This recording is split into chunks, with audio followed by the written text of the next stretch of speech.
오늘 하나님께서 우리에게 주시는 말씀 창세기 36장입니다. 오늘 좀 말씀이 좀 길죠. 본문 말씀 다 읽지 않고요. 오늘 말씀은 이 에돔 족속의 시작인 에서의 족보인데 1절부터 저희가 14절까지만 읽도록 하겠습니다. 제가 먼저 1절 읽도록 하겠습니다. 에서 곧 에돔의 족보는 이러하니라.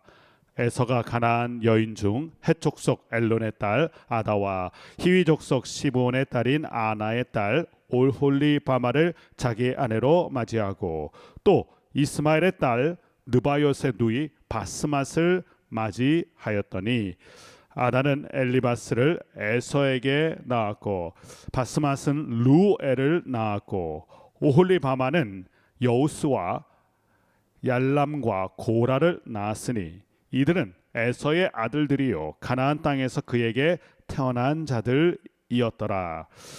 에서가 자기의 아내들과 자기 자녀들과 자기 집의 모든 사람과 자기의 가축과 자기의 모든 짐승과 자기가 가나안 땅에서 모은 모든 재물을 이끌고 그의 동생 야곱을 떠나 다른 곳으로 갔으니 두 사람의 소유가 풍부하여 함께 거주할 수 없음이러라.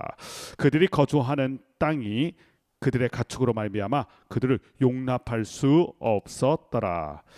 이에 에서 곧 에돔이 세일산에 거주하니라. 세일산에 있는 에돔 족속의 조상 에서의 족보는 이러하고 그 자손의 이름은 이러하니라. 에서의 아내 아다의 아들은 엘리바스요 에서의 아내 바스맛의 아들은 루엘이며 엘리바스의 아들들은 대만과 오말과 스보와 가담과 그나스요 에서의 아들 엘리바스의 첩 딥나는 아말렉을 엘리바스에게서 낳았으니 이들은 에서의 아내 아다의 자손이며 13절 14절 같이 읽겠습니다. 루엘의 아들들은 나핫과 세라와 삼마와 미사니 이들은 에서의 아내 바스맛의 자손이며 시브온의 손녀 아나의 딸 에서의 아내 오홀리바마의 아들들은 이러하니 그가 여우스와 얄람과 고라를 에서에게 낳았더라. 그리고 이어지는 43절까지는 계속해서 에서의 족보가 등장합니다.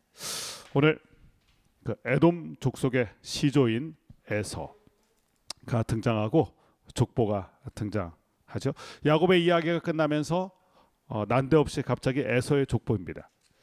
사람들이 족보를 따지거나 족보를 말할 때가 있습니다. 그때는 무엇을 보여주기 위함이냐면 보통 대개는 이렇게 우리가 뼈대 있는 가문이다. 우리도 그런 얘기 듣잖아요. 나는 누구의 몇 대 손이다. 족보를 운운할 때는 거의 자랑 삼아 얘기합니다. 그리고 우리 집안은 뼈대 있는 가문이다. 이거 보여주려고 족보 이야기를 펼치는 것입니다. 그러나 오늘 36장에 등장하는 이 에서의 족보는 좀 성격이 다르죠. 성경에는 많은 족보가 등장하거든요. 대표적인 게 신약성경 마태복음 1장 누가 뭘 낳고 누구를 낳고 누구를 낳고 여기에 등장하는 사람들은 마치 명예의 전당에 등장하는 사람들처럼 별처럼 빛나는 믿음의 사람들입니다. 하늘나라 생명책에 기록된 믿음의 인물들의 이야기죠. 히브리서 11장 믿음장에도 누구는 믿음으로 누구는 믿음으로 믿음의 족보들이 등장하죠. 그러나 오늘 등장하는 이 36장의 족보는 성격이 정반대입니다. 정면 교사가 되는 족보가 아니라 반면 교사로 삼아야 되는 족보입니다. 자랑스럽게 드러낼 수 있는 족보가 아니라 사실 우리에게 경계로 삼아야 되는 족보 이야기입니다. 그럼에도 불구하고 성경이 기록하고 있어요. 그것은 에서의 삶과 에서의 족보가 우리가 따라갈 만한 본으로 기록된 것이 아니라 우리가 결코 따라서는 안 되는, 그 길을 가서는 안 되는, 이러한 인생을 살아서는 안 되는 반면 교사로 삼으라고 적어 놓은 것입니다. 그렇다면 우리는 무엇을 경계해야 될까요? 오늘 족보를 통해서 에서의 가문을 통해서 몇 가지를 배우게 되는데, 첫 번째는 에서의 아내들입니다. 에서의 아내들. 야곱 이야기할 때도 좀 나눴는데요. 에서가 아내를 선택했는데 2절 말씀에 아주 중요한 표현이 나와요. 가나안 여인 중에서. 선택에는 그 사람의 가치관이 등장합니다. 그 사람이 어떤 가치관을 가졌느냐에 따라서 선택이 달라지거든요. 분명히 아브라함의 자손에는 아브라함의 영적 DNA가 있고 그들은 구별된 인생으로 하나님께 부름받았고 구별된 가정과 구별된 가문을 이루어야 될 사명이 있었습니다. 근데 에서는 어떻게 하냐면 가나안 여인 중에서 영적인 선택을 하지 않고 육적인 선택을 했다는 것을 보여줍니다. 아브라함이 아들 이삭의 배우자를 준비할 때 간곡히 부탁했었죠. 너는 가나안 여인 중에서 내 아들 이삭의 배우자를 선택하지 마라. 그의 오른팔과도 같은 자에게 간곡히 부탁했잖아요. 이삭도 마찬가지입니다. 야곱이 길 떠날 때 신신당부한 게 뭡니까? 너 절대로 가나안 여인을 네 아내로 맞이해서는 안 된다. 아브라함도 그랬고요. 이삭도 그랬고요. 이거는 양보 안 했습니다. 자녀들 참 사랑했죠. 그리고 자녀들 존중했죠. 그러나 자녀가 바른 믿음의 길을 걸어갈 수 있도록 너희가 구별된 인생인 것 잊어서는 안 된다. 가나안 여인을 선택하지 말라는 것은 가나안 여인들을 차별하라는 뜻이 아닙니다. 너희가 구별된 인생인 것을 기억해야 된다는 거예요. 우리가 신앙인으로서 항상 이것을 잘 간직해야 됩니다. 신앙인의 삶은 차별이 아니라 구별이다. 세상을 차별해서는 안 돼요. 그러나 세상과 구별될 수는 있어야 돼요. 이것을 당부하고 또 당부했던 게 아브라함이었고 이삭이었습니다. 그런데 에서는 어떻습니까? 가나안 여인. 돌아봅니다. 되돌아보면 이삭이 에서를 참 사랑했어요. 에서가 사냥한 것을 좋아했고 에서의 능력을 사랑했어요. 그렇다면 에서에게 뭐라고 얘기했을까요? 야곱에게 신신당부한 것처럼 에서에게는 아마 더 신신당부했을 거예요. 에서야, 너는 가나안 여인 선택해서는 안 된다. 그런데 에서는 정반대, 청개구리처럼 가나안 여인 중에서 자기 아내를 선택합니다. 구별된 것을 포기한 거죠. 구별된 인생을 포기한 거예요. 가만히 보면 에서는 소중한 것을 소홀히 여기는 안타까운 일을 계속 범합니다. 장자권 너무 소중한 거잖아요. 그걸 소홀히 여겼어요. 구별됨 정말 소중한 거잖아요. 소중한 가치인데 그것도 또 소홀히 여겨요. 에서의 인생은 하나님을 패싱하는 인생이에요. 영적인 가치를 패싱하는 인생이고 다 소홀히 여겼던 게 이 에서의 모습입니다. 이런 점이 야곱과 참 비교가 돼요. 야곱은 연약했어요. 인간적으로 보면 에서보다 연약했습니다. 그러나 야곱은 소중한 것을 소중하게 간직하고 구별된 것을 소중하게 여겼던 사람입니다. 그 선택을 보면 알잖아요. 환도뼈가 위골돼도 하나님을 놓치지 않아요. 왜냐하면 복이 하나님으로부터 온다는 것, 하나님이 복이란 것을 알았기 때문에 하나님을 절대로 놓지 않아요. 그리고 아버지의 부탁처럼 너는 구별된 인생이다. 가나안 여인은 절대 안 된다. 야곱은 믿음의 사람을 선택하죠. 믿음의 가문을 선택해요. 이게 에서와 야곱의 차이입니다. 인간적으로 보면 에서가 더 매력적이에요. 그러나 영적인 눈으로 보면요, 야곱이 더 매력적인 것을 우리가 알게 됩니다. 이렇게 에서는 가나안 여인을 선택하고 그를 통하여 자녀들을 얻어요. 그러면서 오늘 말씀 보면 안타깝게도 이 모든 과정을 통해서 하나님과 점점 더 멀어지게 돼요. 5절을 보면 먼저 그 자녀들이 등장하죠. 에서의 아들들이 등장해요.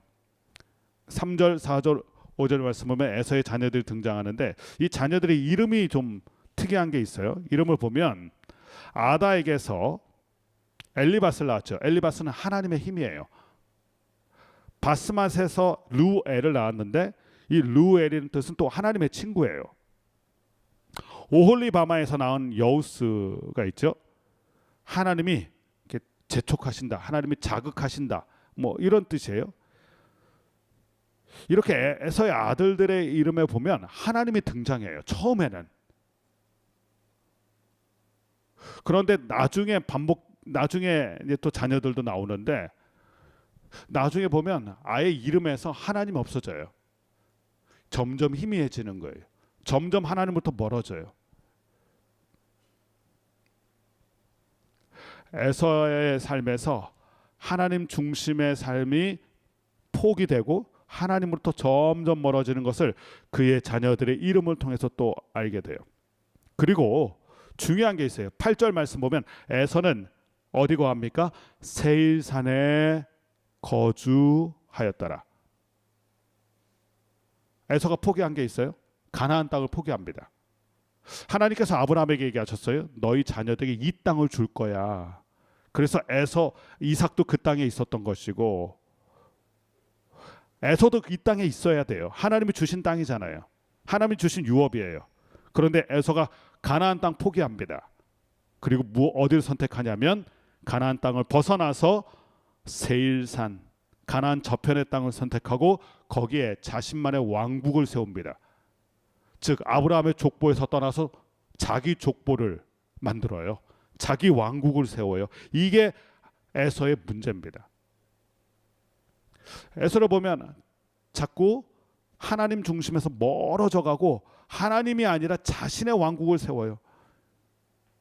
6절 말씀에도 가장 많이 등장한 게 자기 자녀들, 자기 집, 자기 가축, 자기 모든 짐승. 에서는 하나님 중심이 아니라 에서 중심의 인생을 살게 되고요. 그러다 보니까 하나님부터 점점 더 멀어지게 됩니다. 그리고 결국은 약속의 땅을 포기해요. 그 자신의 땅을 만들어요. 이것이 또 야곱과 비교되죠. 야곱은 어떻습니까? 20년 동안 밧단 아람에서 있었습니다. 그러다가 어디로 돌아옵니까? 약속의 땅으로 돌아옵니다. 하나님이 그 땅으로 다시 가라고 말씀하셨잖아요. 야곱은 약속의 땅을 포기하지 않아요. 하나님이 주신 가나안 땅을 포기하지 않아요. 가나안 땅으로 다시 돌아와요. 아들들과 함께 돌아와요. 에서는 어떻습니까? 아들들과 함께 가나안 땅을 떠나요. 그리고 아들들과 함께 세일산에서 거하면서 자신의 에돔 왕국을 만들게 됩니다. 인간적으로 보면 개척자의 정신이죠. 에서는 인간적으로 보면 너무 매력적이에요. 우리가 이거 늘 경계해야 됩니다. 인간적으로 보면 참 매력적인 사람 많아요. 그런데 엑스레이로 찍어보듯이 그의 영적인 실체를 한번 봐야 돼요. 인간적인 매력에 너무 홀리면 안 됩니다. 저 사람 인간적으로 너무 괜찮다. 에서는 인간적으로 보면 진짜 매력 만점이에요. 사랑도 과감하잖아요. 부모님이 그렇게 알려줘도 내 인생이 중요한데, 내 선택이 중요한데, 내 여자가 중요한데, 그리고 개척자의 정신으로 자신만의 왕국을 만들어서 가나안 땅을 떠나서 세일산에 거하면서 자신의 에돔 왕국을 만드는 사람이에요. 야곱은 어떻습니까? 인간적으로 매력이 없어요. 그런데 야곱에게 중요한 건 야곱이 하나님을 떠나지 않고 하나님을 붙들고 하나님이 약속하신 땅으로 돌아온다는 거예요. 야곱의 아들들도 그래서 가나안 땅에 머물게 되죠. 가나안 땅이 정말 좋아서일까요? 가나안 땅이 풍요의 땅이라서 거하는 겁니까? 아니에요. 하나님이 주신 약속의 땅이니까. 거긴 노른자의 땅은 아니에요. 그러나 하나님이 주신 땅이니까 그 땅에 머물길 소원했던 거예요. 사실 하나님 땅이 더 땅은 좋을 수 있는 거죠. 애굽 땅이 더 좋을 수도 있고요. 에서가 선택한 땅이 더 매력적일 수도 있어요. 그러나 인간적인 매력을 쫓아간 게 아니라 하나님의 약속을 쫓았던 사람들이 야곱과 야곱의 자녀들입니다. 또 한 가지 이 에서의 족보에서 오늘 에서의 족보를 나열하면서 안타까운 게 7절의 말씀이에요. 7절 말씀 보면 두 사람의 소유가 풍부해서 함께 거주할 수 없음이러라. 우리는 풍성하면 더 사이가 좋아질 거라고 생각해요. 그런데 성경은 이 표현을 계속해서 합니다. 소유가 많아짐으로 함께 거주할 수 없다. 누구에게서 본 장면입니까? 아브라함과 조카 롯에서 이 똑같은 표현 나오잖아요. 우리는 착각해요. 풍성하면 소유가 많아지면 우리가 사이가 더 좋아질 거야. 그런데 성경은 그렇게 얘기하지 않아요? 소유가 많아지니까 함께 할 수 없더라. 왜 그럴까요? 소유가 주인이 되기 때문에 그래요. 하나님이 주인이 아니라 욕심이 잉태한 죄를 낳는다는 표현처럼 것처럼 소유에 대한 집착이 서로에 대한 경계로 나타납니다. 그리고 서로에 대한 분리로 나타나요. 이게 우리의 연약함이에요. 인간의 연약함이고 죄인의 연약함입니다. 우리는 소유에 집착하고요. 그 집착, 욕심이 잉태한 즉 죄를 낳게 되고요. 그 죄 때문에 서로를 미워하고 서로 함께 거하지 못하게 되는 것입니다. 이런 안타까운 장면이 에서의 삶에서 계속해서 드러나요.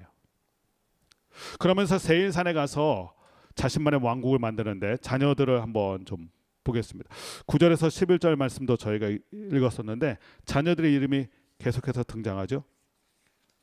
근데 이 자녀들을 보면 아까 그 가나안 땅에서 얻었던 자녀들과 다른 게 드러나요. 이제는 자녀들의 이름에서 하나님이 없어요. 그 전에는 아마도 아버지 이삭이 살아 있었고 또 아브라함의 믿음의 그 흔적들이 있었기 때문에 그래도 명목상으로는 아들들의 이름에 하나님을 넣었을 거예요. 우리도 이런 경우 많잖아요. 목회하면서 참 안타까운 것은요. 할아버지 세대에 그렇게 믿음 좋았고 아버지 세대에 믿음이 좋았는데 자녀들 세대 믿음 없어지는 경우가 많아요. 그래서 명목상 크리스찬들이 참 많아요. 똑같은 케이스예요. 에서도 명목상 그들의 이름에는 뭐 이렇게 지을 수 있잖아요. 이름은 은혜 지을 수 있고 다윗 지을 수 있고 뭐 야고보 지을 수 있고 이름에는 다 하나님이 드러나 있어요. 근데 그 삶에 하나님이 없는 경우가 많아요. 에서의 후예들에서 그 모습이 나와요. 근데 이제는 더 멀어지니까 어떻게 하면 대놓고 이제 하나님 패싱합니다. 대만을 낳았는데 찾아보면 오른쪽에 있는 자 오말 말이 유창하다 스보 행운이란 뜻이에요. 이젠 아예 세일산으로 거하면서는 하나님 흔적이 다 없어져요. 에서의 삶에서 참 안타까운 것은 하나님과 멀어지면서 하나님에 대한 흔적들을 다 지웁니다. 하나님 패싱하는 인생이에요. 에서의 족보에서 우리가 중요한 건 그 족보에 등장하는 사람들의 이름이 아니에요. 그 중심에서 하나님이 지워지고 있다는 게 참 안타까운 일이에요. 그리고 하나님의 약속의 땅으로부터 멀어져요. 이게 에서의 족보에서 우리가 발견하는 안타까운 일들입니다. 점점 하나님으로부터 멀어져요. 오늘 말씀 보면 43절까지 말씀은 수많은 사람들이 등장합니다. 그런데 우리가 기억할 만한 이름들이 있을까요? 이들에게서 기억할 만한 이름들이 없어요.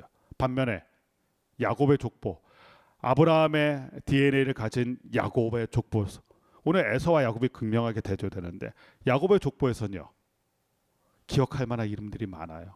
요셉도 있고요. 그리고 그 가문이 계속 이어져서 이스라엘 민족이 되고요. 그 가운데 메시아가 오시고요. 에서의 족보는 뭔가 많이 등장하지만 건질 게 없어요. 그리고 에서를 보면 에서 후예가 지은 이 에돔 왕국이 페트라, 요르단의 성지순례 가보면 이 페트라를 꼭 가보게 되는데 난공불락의 에돔 왕국을 만들었습니다. 어느 정도였냐면 이스라엘 백성은 애굽에서 종살이할 때 에돔 족속은 왕국을 만들었어요. 그래서 나중에 가나안 땅으로 약속의 땅으로 다시 올 때 에돔 왕에게 간청하잖아요. 우리가 좀 지름길로 갈 수 있도록 해달라. 인간적으로 보면 에서는 매력적이에요. 그리고 인간적으로는 성공한 거예요. 왕국을 만들었으니까. 자신만의 왕국도 만들고 오늘 말씀 보면 족장이 계속해서 등장하고요. 왕들도 등장해요. 능력 있고 출중한 사람들, 인간적으로 성공한 사람들이 에서의 족보에 많이 등장한다는 것입니다. 그리고 왕국을 만들었어요. 정치적으로 안정됐다는 거죠. 자신만의 세력을 만들었다는 거예요. 부강하고 번창했습니다. 그런데 중요한 것, 이 길게 이어진 에서의 족보에서 하나님이 안 보여요. 하나님의 흔적이 다 지워졌어요. 하나님은 이 에서의 족보, 에서의 왕국에 대해서 어떻게 말씀하시냐면 에스겔 35장 7절, 에스겔 35장의 말씀을 보면 이 에돔에 대한 이야기를 하시는데 하나님이 직접 이렇게 얘기하셨어요. 내가 세일산을 무너뜨릴 것이다. 에서는 흔들리지 않는 왕국을 만들기 원했어요. 힘 있는 왕국, 에돔 왕국. 근데 하나님은 뭐라고 말씀하시냐면 내가 세일산 폐허로 만들 거야. 하나님 없이 세운 그 철벽성 같은 그들의 왕국이 모래성처럼 하나님의 손에 무너지게 된다는 것입니다. 왜 무너질까요? 그 중심에 하나님이 없기 때문에. 오뚜기가 넘어질 것 같아도 안 넘어지는 건 중심 때문에 그래요. 연약해 보여도. 우리의 믿음의 인생도 그렇거든요. 우리가 넘어져도 하나님이 일으켜 세워주시거든요. 야곱을 보세요. 그렇게 연약하고 흔들려도 하나님이 붙들어 주시니까 야곱의 가문은 흔들리지 않아요. 오늘 큐티 제목이 에돔 왕국이에요. 멋지죠. 왕국을 지었네. 부강하네. 자신만의 세력을 만들었네. 그리고 에돔 왕국의 시조가 돼요. 시조가 된다는 것은 대단한 일이 분명하죠. 그러나 영적인 눈으로 보면 에돔 왕국은 하나님이 없는 왕국이에요. 에서는 하나님이 없는 사람이에요. 그가 구별된 인생을 포기했기 때문에 그래요. 그리고 중요한 것, 다 갖추고 다 있어도 하나님이 없으면 세운 모든 것이 결국은 무너지게 돼요. 하나님이 얘기하시죠. 새 일사는 폐허가 될 것이다. 아무리 잘 세운 왕국이라도 폐허가 되고 맙니다. 오늘 말씀 속에서 우리가 이것을 깨닫게 돼요. 자, 그렇다면 이제 저희들에게 적용할 게 있죠. 우리는 무엇을 세워가고 어떤 가문을 세워가는 사람들인가. 목회를 하면서 참 부러운 분들이 있어요. 믿음의 가문을 아름답게 잘 세워가는 가정들 보면 참 부러워요. 제가 첫 번째 사역을 했던 영락교회에서는 그런 것을 보면서 제가 참 위안을 많이 받았어요. 피난길을 와서 아무것이 없이 시작했는데 아름다운 믿음의 가문을 이루어서 자녀들이 복되게 성장하고 하나님의 축복을 받는 장면들 보면서 저 가문 참 귀하다. 저 집안 참 귀하다. 그런 생각을 참 많이 했어요. 오늘 에서는 인간적으로 매력 있는 가문, 매력 있는 왕국을 만들었지만 그러나 하나님 보시기엔 그게 다 모래성 같은 거예요. 무너질 거예요. 우리 가문을 생각해 봅니다. 우리가 이루어가는 믿음의 가문을 생각해 봅니다. 저와 여러분의 가문은 하나님께서 인정하시는 믿음의 가문으로 든든하게 세워지고 하나님 중심으로 세워지는 복된 믿음의 가문을, 그래서 영적인 가문을 세워가는 축복이 우리 모두 가운데 있게 되기를 주님의 이름으로 간절히 축원합니다. 아멘. 기도하겠습니다.